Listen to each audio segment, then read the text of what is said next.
Whether you're a skeptic or a believer, join me, Rob McConnell, as together we'll investigate the world of the paranormal and the science of parapsychology here on the X-Zone Radio TV show on XZBN and the X-Zone TV channel on Simul TV.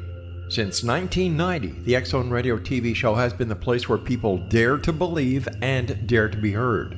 Together, we'll investigate UFOs, aliens, ghosts, Bigfoot, psychic phenomenon, lake monsters, conspiracy theories, government cover-ups, the truth embargo, alien abductions, ESP, haunted locations from around the world, and so much more. With over 28 years of broadcasting and more than 4,500 individual guests, the X-Zone is truly a place where fact is fiction and fiction is reality, as evidenced by the credibility, integrity, and professionalism of the guests that we bring to our international audience. If you have seen a UFO, had a close encounter, seen a ghost, Bigfoot, lake monster, or a story that you would like to share or have investigated, contact me, Rob McConnell, by sending me your email to xzone@xzoneradiotv.com, or you can call toll-free 1-800-610-7035, extension 143, and on Skype, X-Zone Radio TV.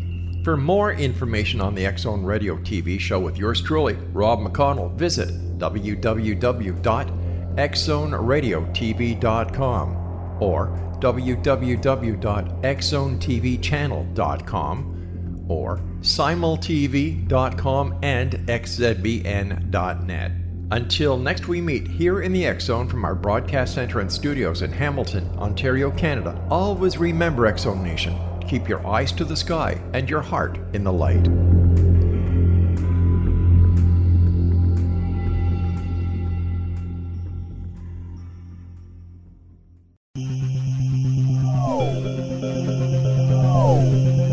This is A Different Perspective with Kevin Randle. Kevin is a retired United States Army Lieutenant Colonel who has studied UFOs for more than 50 years. His military training has provided him with unique insight into military operations and UFO research. Kevin has investigated many of the most mysterious cases and has been consulted for dozens of documentaries and been interviewed on hundreds of radio and television programs about UFOs. Considered to be one of the leading experts on the Roswell UFO crash, Kevin has written more than 25 books about UFOs, including Roswell in the 21st Century and Encounter in the Desert, a re-examination of the Socorro UFO landing. Now here's the host of A Different Perspective, Kevin Randle.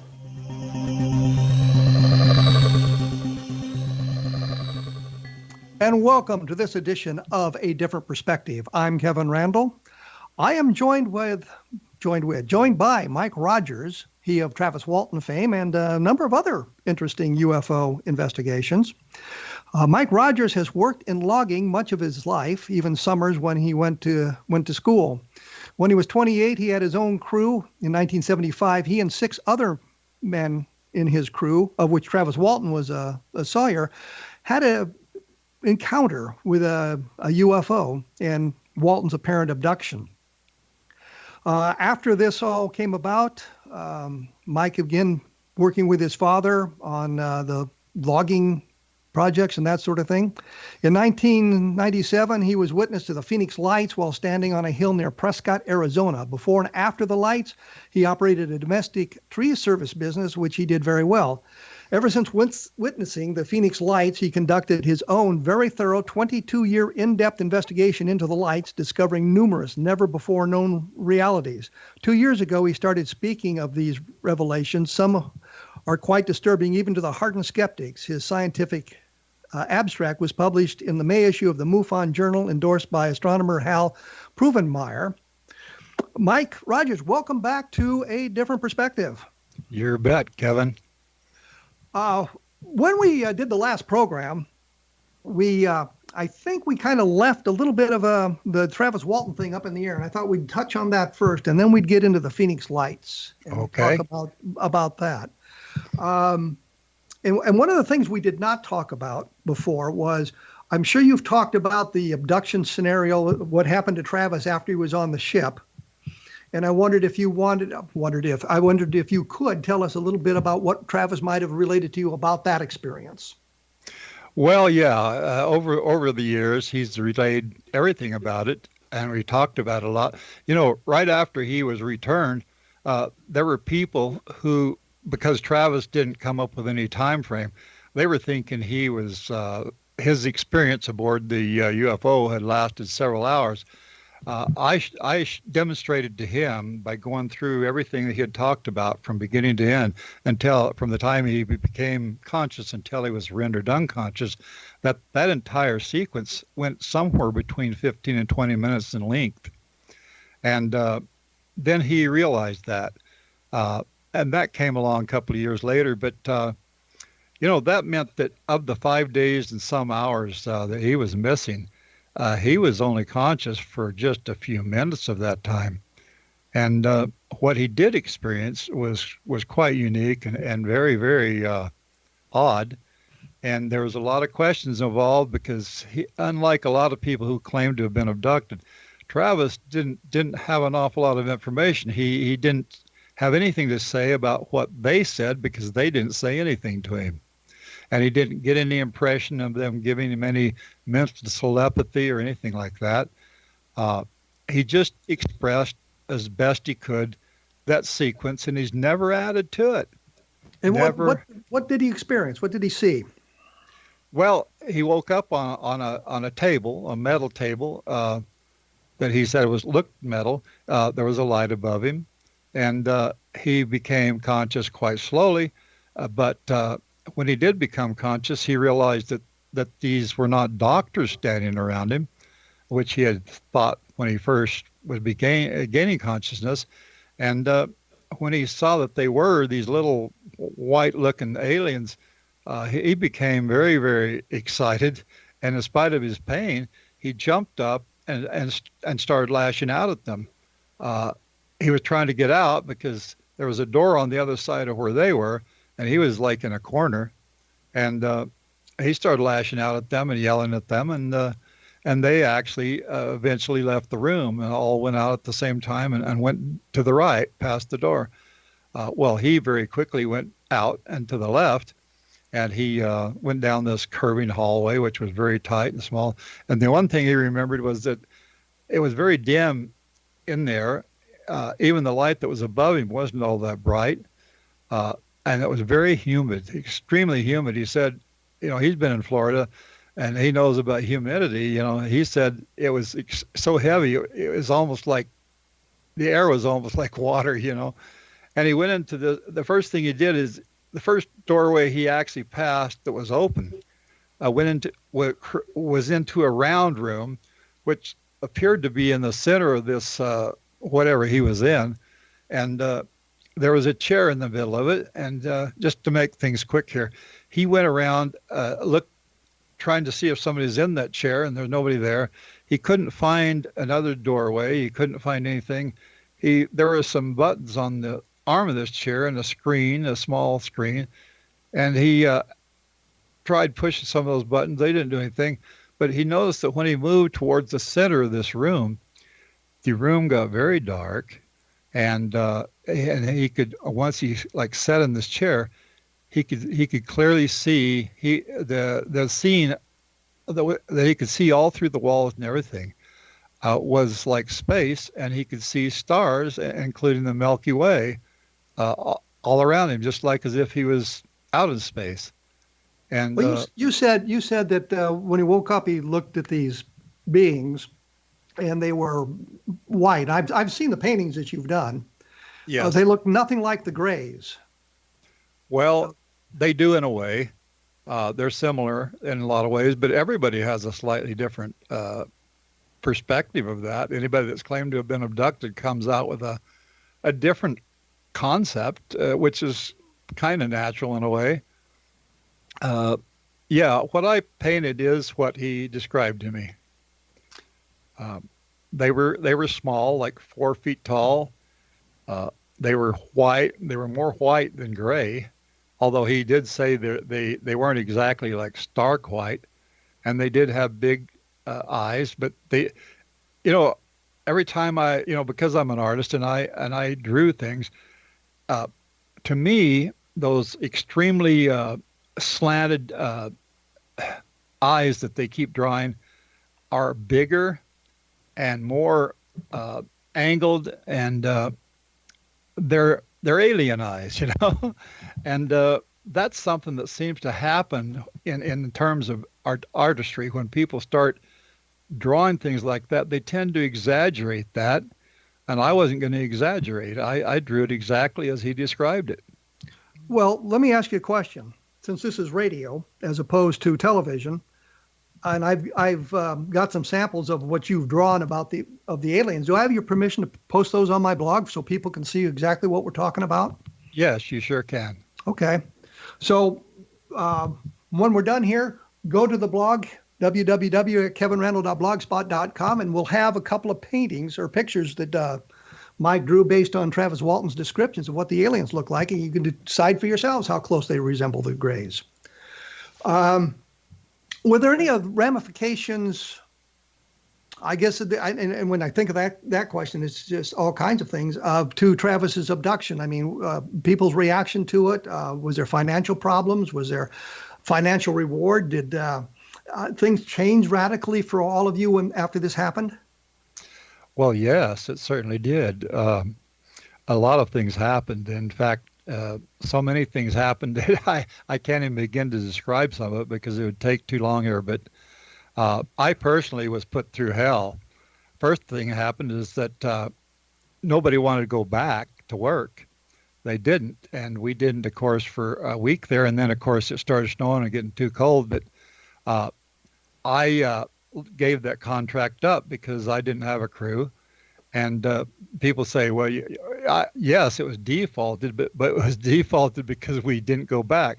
The contracting officer actually offered me to do that in the spring to finish. He gave me an extension, but I said, me personally, I don't think I want to go back either, and I don't have a crew. So, yeah, just go ahead and default. I wanted to make it easy on them, but of course that did not ruin my reputation with the Forest Service in any way. It was a default, but it was not a hard default. So contrary to what Philip Glass had said, that you invented this whole story so that you could get out of your contract, that's really not the case. It was absolutely false. In fact, everything he said about it was false.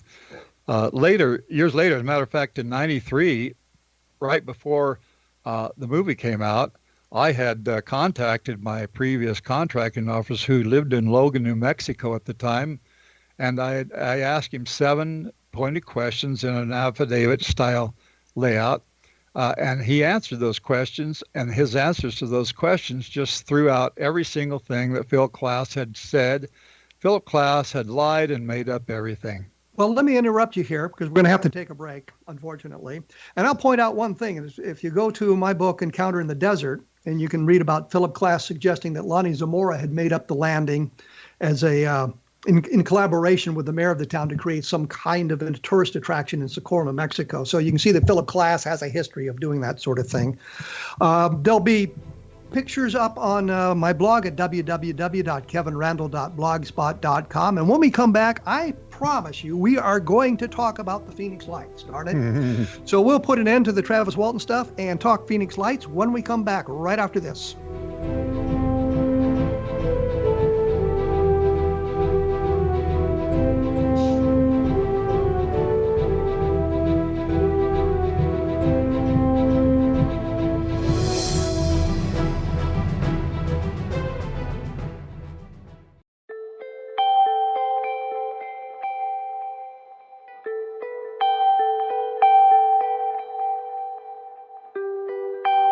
It's hard to listen to the news without realizing we're living in volatile, unprecedented times. Yet never has there been such an opportunity to transform the human condition.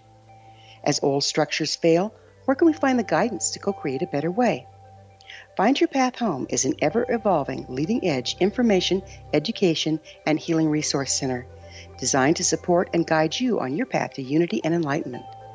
Based on sound principles employed by shaman worldwide, we provide techniques that can support you through the current transitions, offering online shamanic classes, international long-distance shamanic healing sessions, complimentary Mission Evolution radio episodes and Stairway to Heaven TV vignettes, seminars, retreats, and much more. All of this can be found on findyourpathhome.com. So I was watching the X Zone TV channel last night when I was abducted by aliens, and they kept repeating to me over and over again, simultv.com, simultv.com. What's simultv.com? That's what I asked them. They had it written on the side of their UFO. How do you spell that? UFO. No, I mean simultv.com. simultv.com. simultv.com. Right. simultv.com. Interesting that you were abducted by aliens in a simultv.com UFO last night. Oh, yeah? Yeah. Now that you mention it, I remember now last night I was awakened from a deep sleep. My great-grandmother was standing there. She said she'd come from the hereafter to tell me about simultv.com. She even spelled it out for me. simultv.com, sonny boy. simultv.com. simultv.com, sonny boy. Wow. Yeah. Guys, you'll never guess what my psychic guru just told me. simultv.com. Exactly. Are you guys psychic too? Of course. We all know about simultv.com. simultv.com.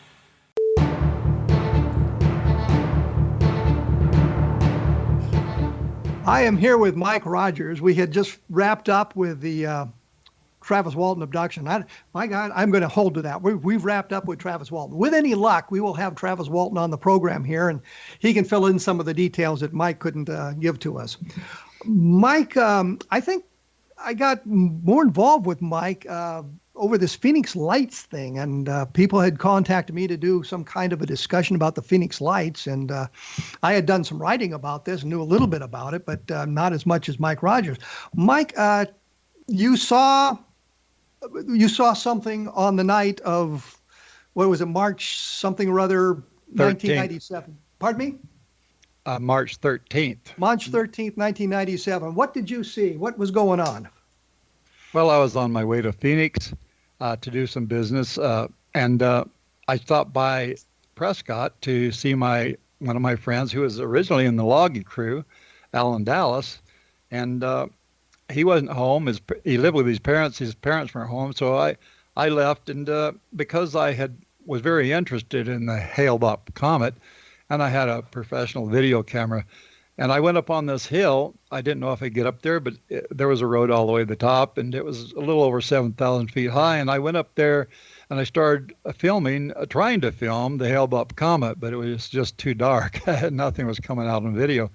Well, I put the camera away, and I was starting to leave, taking a last look at the comet, and these lights started coming up a little to the right. They were in my field of vision, but they were a little right of the location of the Hale-Bopp comet, and they seemed to be coming up from the ground.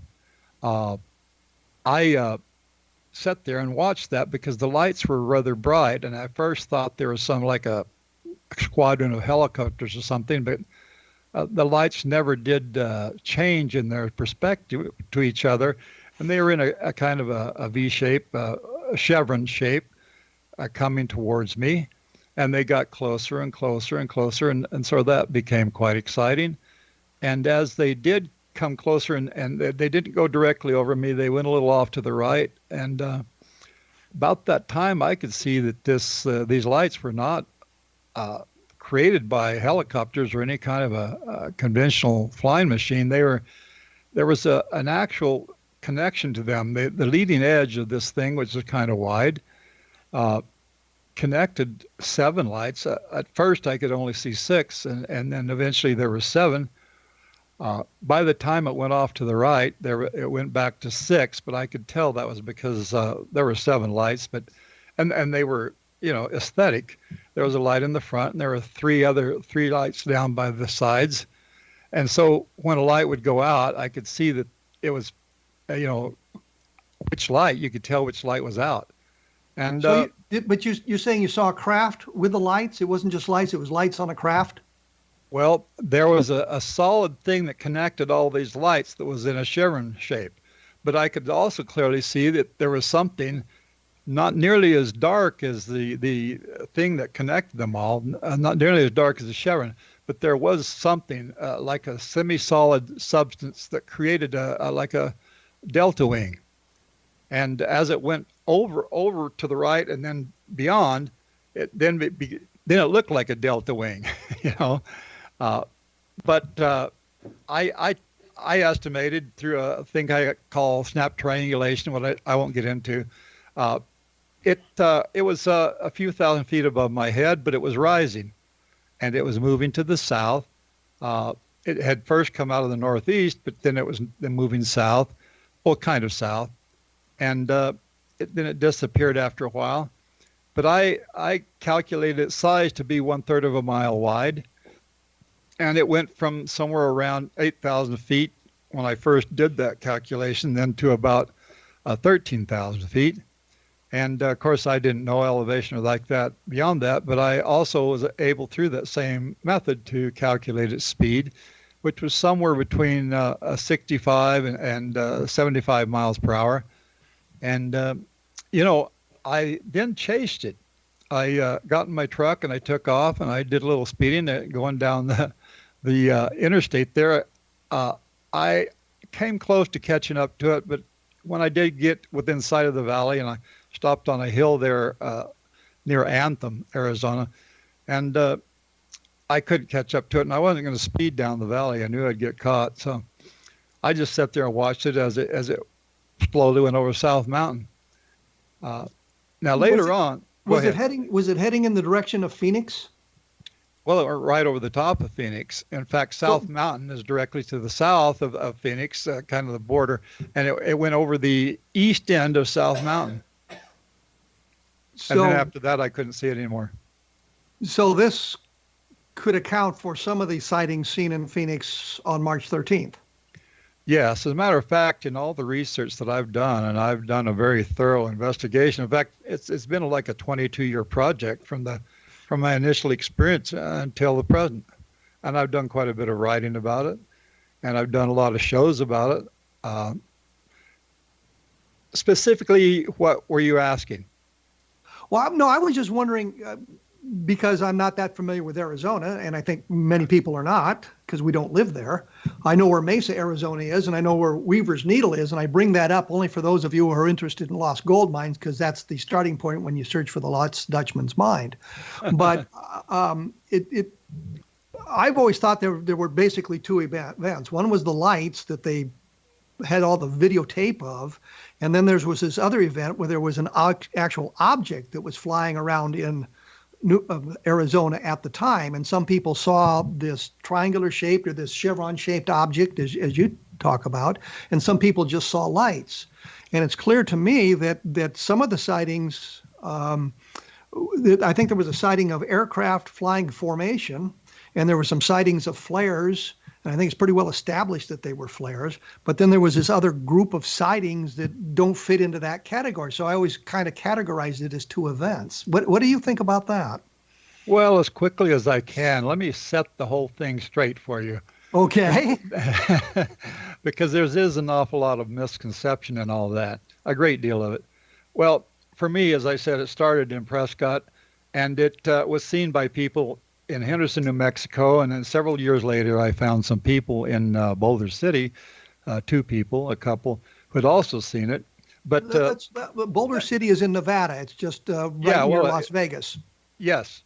Well, actually, it's in a line.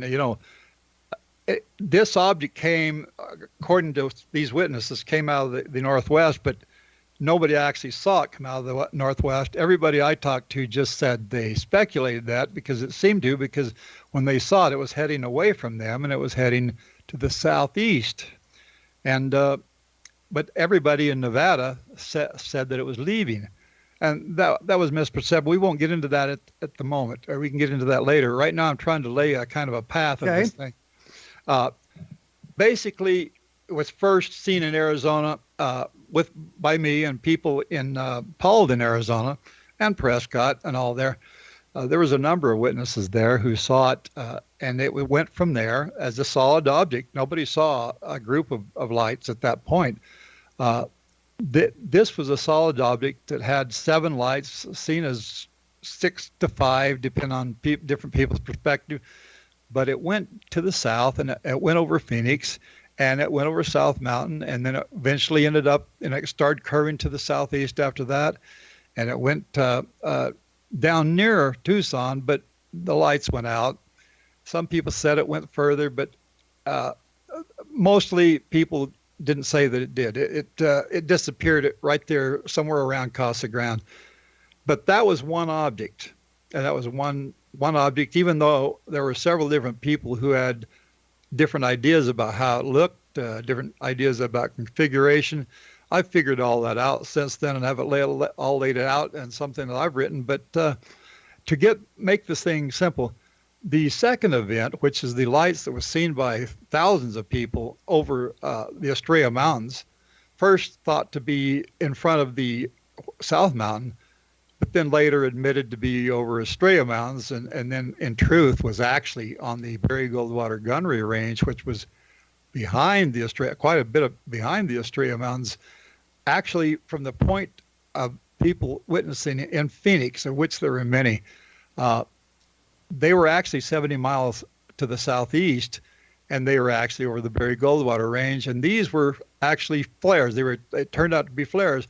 But at first, there was a lot of people, including Dr. Kate, who said that it was this large object that had gone over Phoenix, had turned around and come back. But that was just speculation entirely. And because they speculated before the Air Force was able to get out and straighten the whole thing out, it became a big thing. And that's what became famous. That's what has become known as the Phoenix Lights. But that was flares. The object that is still unexplained, even by me, came out of the northwest over Prescott, then south, then over Phoenix, and then on down from there. And the people who've seen this object weren't nearly as many who saw the lights over, the flares that were over the Estrella Mountains. So there's no doubt in your mind that the big event that everybody saw was flares being dropped by military aircraft. Yes, that is very definite, and I've come up with all kinds of proofs since then. Some of it is very scientific, and but you follow it and you see that that's true. Any bright glaring light is always seen as very much closer and very much brighter than it actually is. Well, let me interrupt you here to say one of two things. Number one, if you've ever had tracers fired at you, you know that they look like watermelon as opposed to what they really are. I haven't had yes, you're absolutely right on that.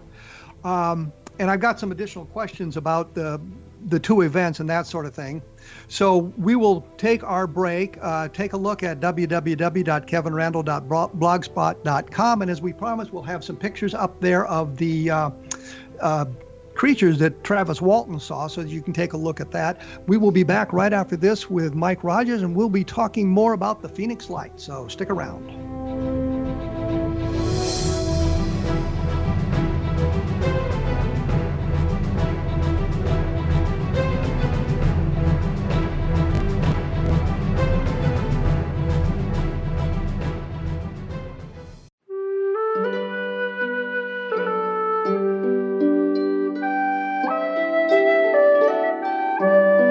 Path Home Shamanic Art School proudly presents the Gathering of Shaman 2019 Fall Retreat, Manifestation Samhain.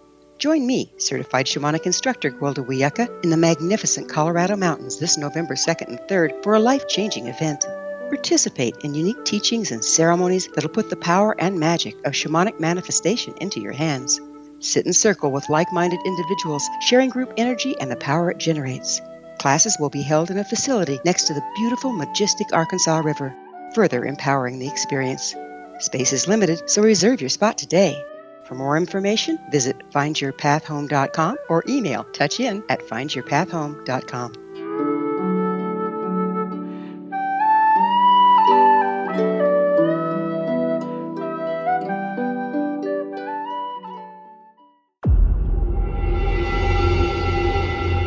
Whether you're a skeptic or a believer, join me, Rob McConnell, as together we'll investigate the world of the paranormal and the science of parapsychology here on the X-Zone Radio TV show on XZBN and the X-Zone TV channel on Simul TV.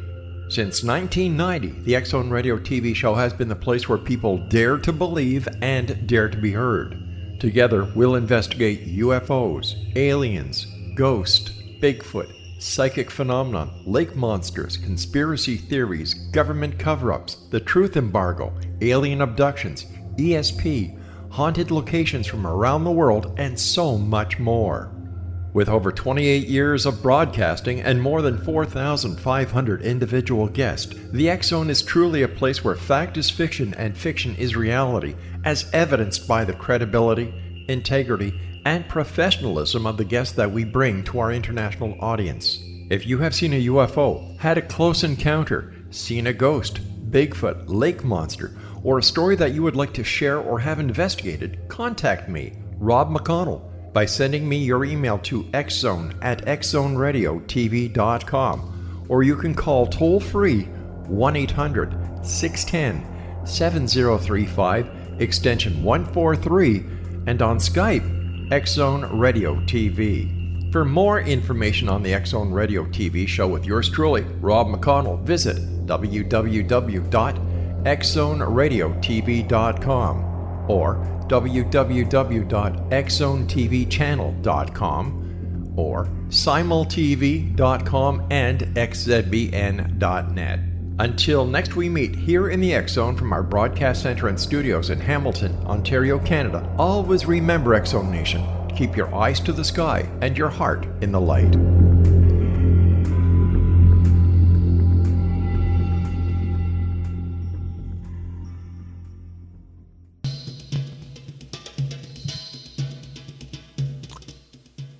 I am here with Mike Rogers. We're now talking about the Phoenix Lights, his opportunity to see something that doesn't really count as the Phoenix Lights because that was sort of a separate event, some sort of craft that he was talking about.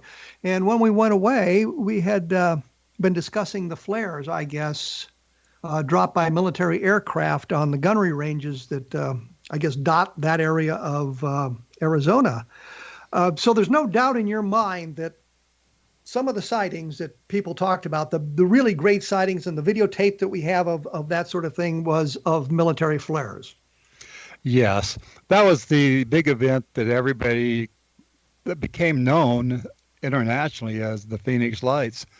But that was flares. I can guarantee you that. I mean, there's just too much documentation. There's just too much to say that was flares, and directly, because the Air Force, military has come out more than once to say that. And they didn't at first, and that's what created all the fervor and created the term, the Phoenix Lights. But there's still unexplained, this thing that started in the Northeast and went down across Arizona and eventually went dark somewhere around Casa Grande. Let me break in here because I want to make it clear or state me, people not believing the Air Force about their solutions to a UFO sighting. I mean, you can understand why people would be skeptical of an Air Force explanation, given all the bizarre explanations they gave after 22 years of studying UFOs. Yes, well, that's why I went into so much in depth in explaining that myself. And when we were cut off there, break, I had made the statement that bright glaring lights will always appear much closer and much brighter than they really are. And one thing that shows that very clearly, anybody can do this. You go down a section of highway, especially a long straight section, and you look at lights a mile away, approximately a mile away. Those lights will actually engulf, completely hide their host vehicle. A semi-truck will have lights that look huge at a mile away. In fact, they're so huge, like you say, they will completely engulf and hide the host vehicle. The whole truck disappears in the size of those lights. And it's the same all the time. It doesn't matter. In fact, the further away a bright glaring light is, the more large it will appear. If you look at lights on the highway that are 5 miles away, they appear hundreds of times larger than they really are. And that can be tested. Anybody can do that. And that's true of all light. Any bright glaring light, same thing. Well, people saw these bright glaring lights, which were flares, but no, they don't want to believe that. You know, if you're a UFO believer, you're just going to believe that it was an extraterrestrial vehicle, and that's all they care about. Reality just doesn't matter in that case. And believe it or not, skeptics don't believe in anything but airplanes for the first event. The first event being the thing that I've described, you know, coming out of Prescott area and going south and then eventually disappearing across the ground. That's a totally separate incident. And that incident has been thought of by many people, having many different perspectives, creating for the people who investigate, especially like Peter Davenport, who has written extensively on that. He claims that means that there were several different events, but there weren't. There was one event, and there's reasons for that. Well, I think when Peter's talking about several different events, you and I have talked about two separate events here, which is the craft that you witnessed and the flares. And I think there were other things going on that night as well that were misidentified, because there's one fellow that talked about that he saw a series of lights in a formation. And when he turned his telescope on it, because he was out there looking for Hale Bopp as well, he was able to resolve them as airplanes. So we've got things going on in the sky that are mundane but have been misinterpreted by a lot of people. Well, the Phoenix skies and Tucson skies are always filled with an abundance of moving bright lights. That's created the problem. And this guy, Mitch Stanley, that you're talking about, that saw these airplanes through, he saw them through telescope. Well, the problem with that is they had to be airplanes, because there's an abundance of lights to be seen in the Phoenix skies at any given moment. And he saw that. So the people who decided that, like Tony Ortega, who's the only one actually who has done a truly skeptical take on the first event. Michael Shermer did a take on the second event, and he, of course, concluded they were flares, but that's what you'd expect. But they were, in my opinion. I think I was going to say we're in agreement with Michael Shermer, because we agree they're flares. We all agree that they were flares. Yes. The first event, however, which Stanley decided were airplanes, probably were, and there's a whole lot of proofs that they were airplanes, and that his sighting was completely separate from this other. Let's talk about the sighting of the object, the thing that you saw, as opposed to all the ancillary stuff. Right. Okay. Now you've said that I think at some point that you had calculated the winds aloft data, and how does that figure into all of this? Well, it fits in quite tidily. Tony Ortega swore that they were 400 miles per hour, that those lights were moving at 400 miles per hour, and they were airplanes, but he tied that into Mitch Stanley's sighting, which you'd expect from a skeptic, a hardened skeptic. Well, Tony Ortega completely ignored the wind, completely ignored the wind at the elevation of the object. And he completely ignored all the evidence about the sightings of the first event object. And, because people are capable of two things, misperception and exaggeration, and that just creates all kinds of trouble. Everything I put together says that there was one solid object that had 7 lights that went from the Prescott area down across Arizona, and then it disappeared across the ground.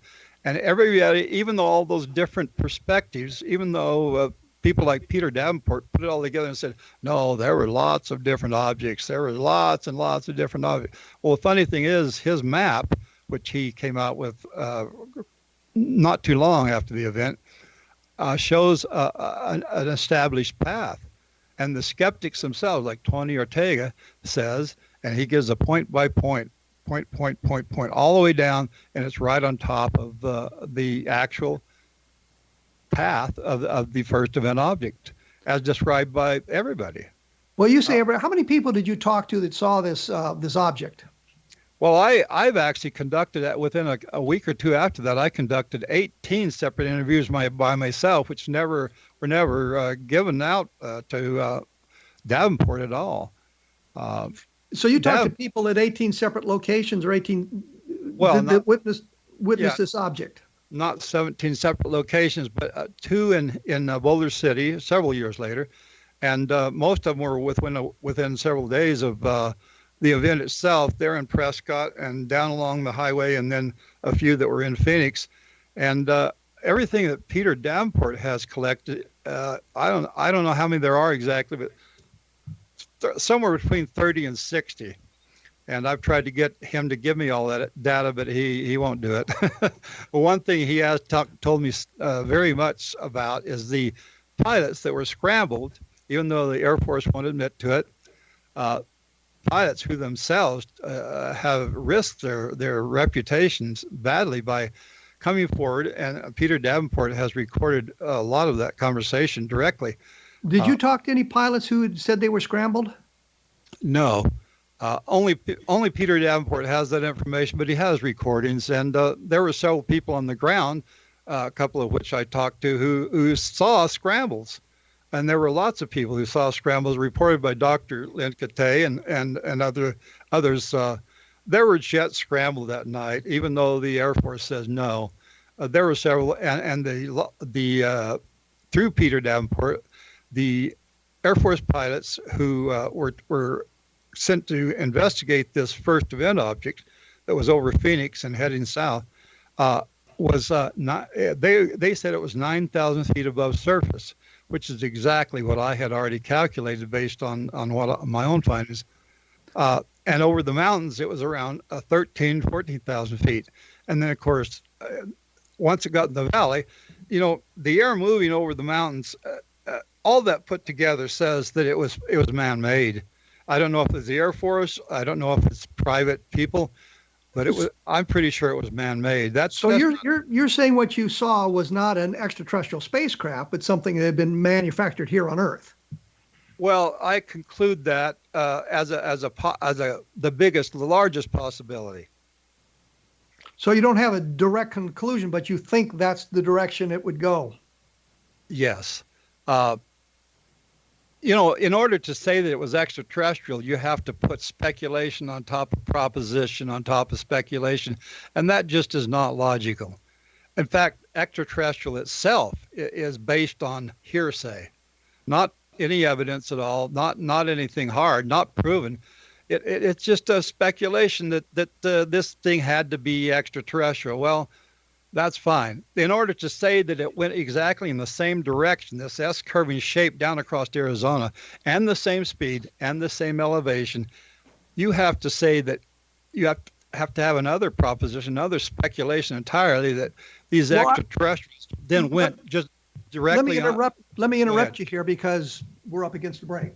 Okay. When we come back, we'll talk about the possibility of extraterrestrial spacecraft, I guess, and all the things that argue against it or maybe argue for it, and what would constitute proof. We will be back with Mike Rogers talking about the Phoenix Lights right after this, so please stick around.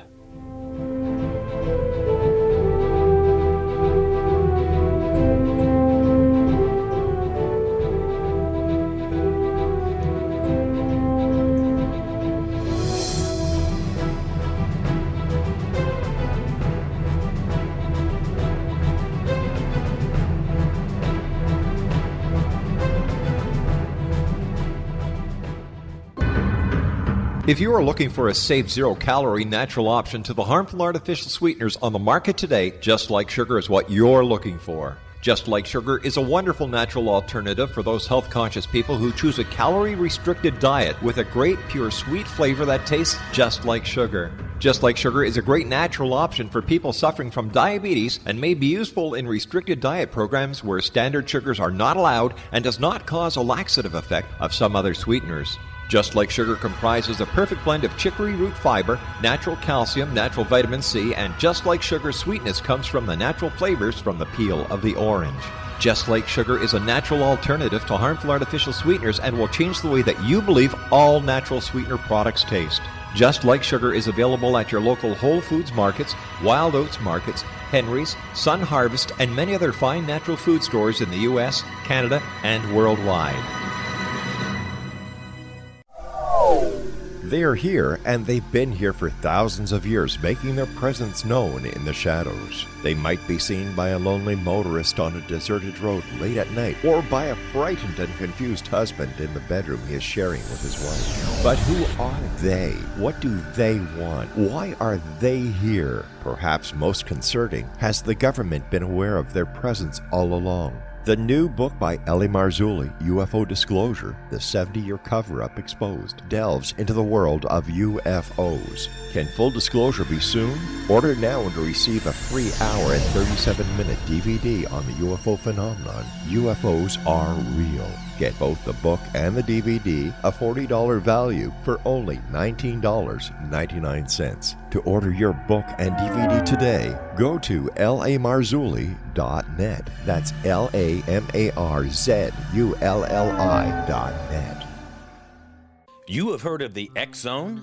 Now watch it on Simul TV, plus 500 video games, live TV channels, free video on demand, worldwide, and more. Does this sound like tomorrow's television? Well, it is, but you can have it today, right now. It is Simul TV. Simul TV offers what the others only wish they could provide. 15 exclusive channels like X Zone, sci-fi, and horror. We are worldwide. No other provider offers that. 500 built-in video games. No need to have an extra expensive system. We have them included. Free video on demand. Live streaming events from around the world, interactive online network, and much more. Tomorrow's TV today. Simul TV. Sound too good to be true? Well, it's not. You can have Simul TV today. Sign up at simultv.com. Do it today.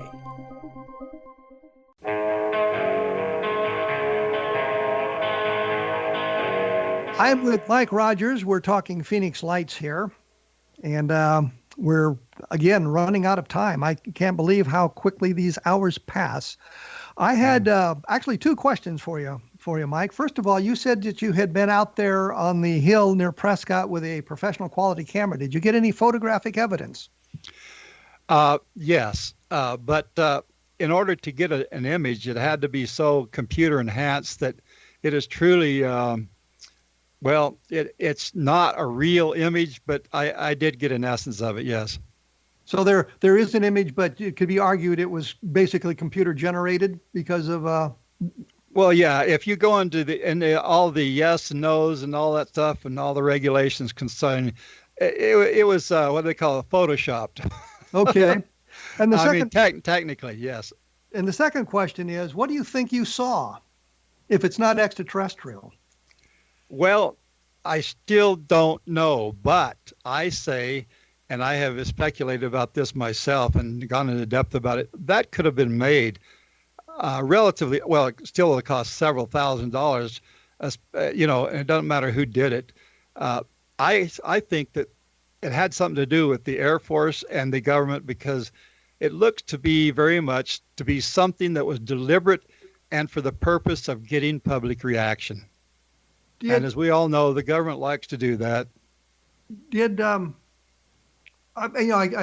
trying to visualize the geology, not geology, the geography of the situation here. Yeah. Could it have been something that came from Area 51? Well, not according to eyewitness testimony. See, nobody saw it. Nobody saw it over Nevada. Nobody saw it anywhere in Nevada except for these four witnesses. In Boulder City, which is right at the very tip of Nevada, and yes, and you cross the bridge and you're in Arizona. Right, but you see, I've gone there several times to investigate how they could see that 160 miles away. Well, first of all, the sky was very clear. You could see that 160 miles easily. I mean, you can see hundreds, thousands of miles into space quite clearly. But they all saw it leaving, and the object was actually a third of a mile wide or wider. And the people in Nevada all said that it was the size of a 747 or the size of a B-2 bomber, which is anywhere from 10 to 12 times smaller than the size of the object actually was, which automatically, in their particular perspective, put it 12 times closer. And because of that, they thought it was right there in Nevada. Would it be fair to suggest that you had seen some kind of maybe a balloon type object in that chevron shape that was, as you say, sent over to see what people's reactions would be? Well, my near conclusion is that it was lifted by lighter than air substance, probably helium, and it was carried on the wind because it went exactly in precise line with the wind in direction, elevation, and speed. I'm assuming you looked at the winds aloft data. Absolutely. Yeah, Because I've got all that. Because the winds at the surface are always, well, not always, but many times significantly different than the winds at altitude. Actually, in this particular case, the surface winds and the high altitude winds were the same. Okay. This was the time of year when the winds in Arizona are at their highest. And I also believe that plays into this government project thing, trying to see what people are going to think of it, because they seem to be picking the worst day of the year for wind. And there's another thing that's very, very strange. The wind usually comes out of the southwest in Arizona, both the surface and the high altitude wind. But in this particular case, there was this thing where the wind just went right down over Arizona going south, and then bent back and then rejoined the jet stream, the low jet stream, towards the east. And that is very unusual. It's almost as if that bubble was created on purpose. You've said that you've published a great deal about this. Well, I've written a great deal about it, yeah. I have it all fined down into 27 pages that I have available, on my through the net. And how could we access that? Oh, I have a site. It's not a site, actually. It's just my email. It's mhrogers700 at yahoo.com.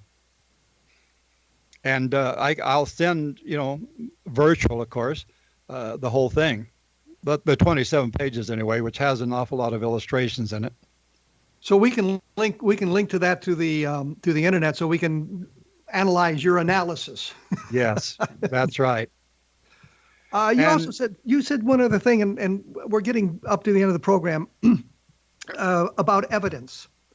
I think there's a great deal of evidence suggesting an extraterrestrial presence, and it in the form of photographic evidence, radar traces, landing traces, interaction with the environment, gun camera films, military pilots' experiences, and that sort of thing. But now you're talking about in general, right? Not about the first event of the Phoenix Lights. I'm talking about in general. So when you made the comment, you're talking about specifically the first event then? Yes. And not about UFOs in general. So we're kind of on the same page there, that there's some very interesting evidence. Yes.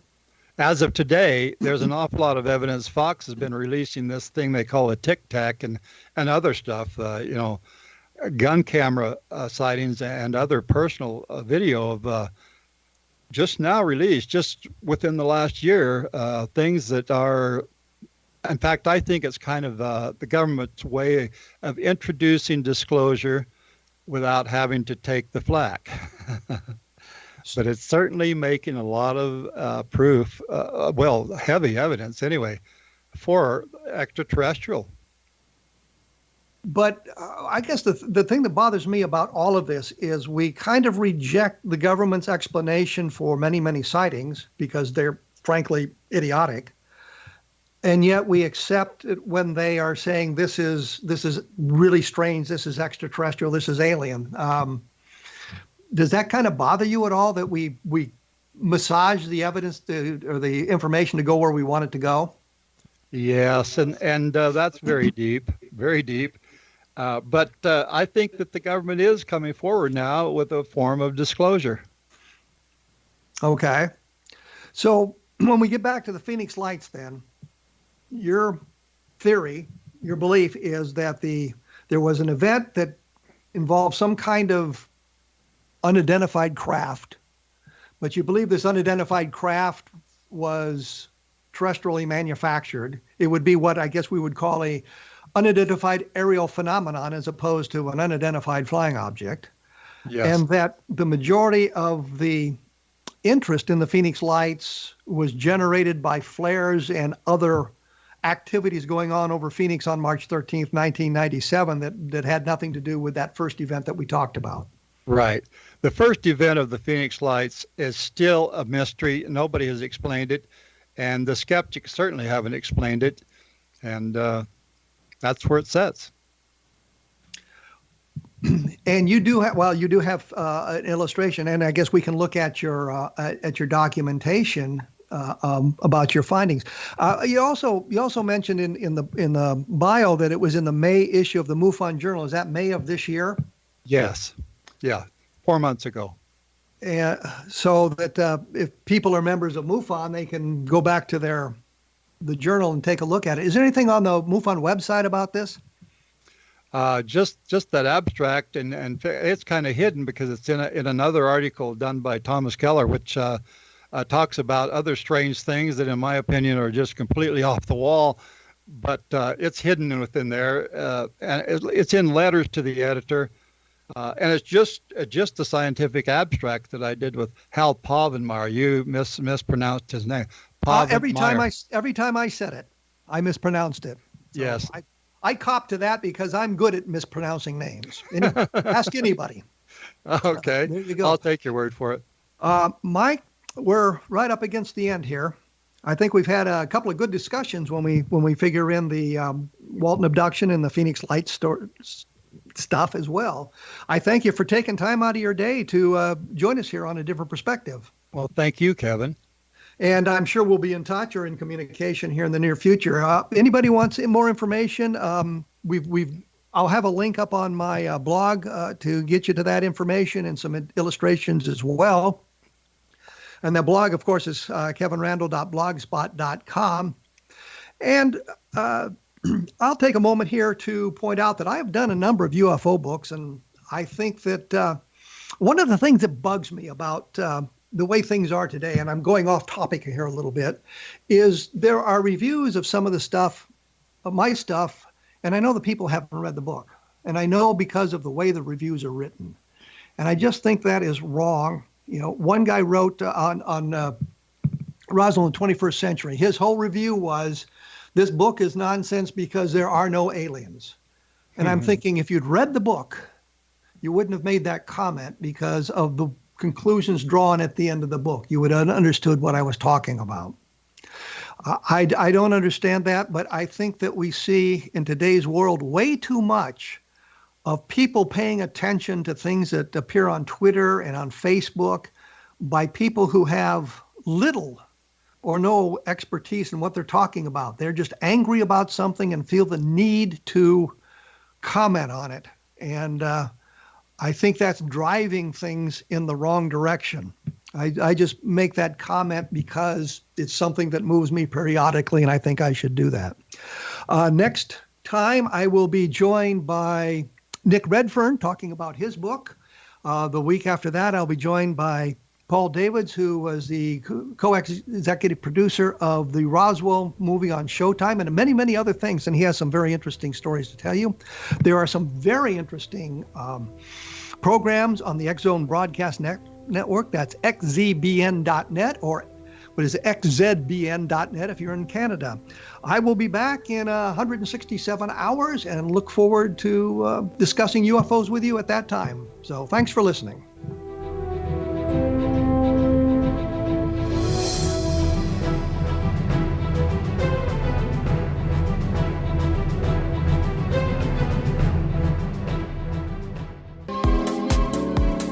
How would your life change if you could develop the business and personal skills that you need in order to make more money? Do you want to learn how to achieve your big life goals faster? Then go to findhiddenmoney.com and get the Goal for It online course.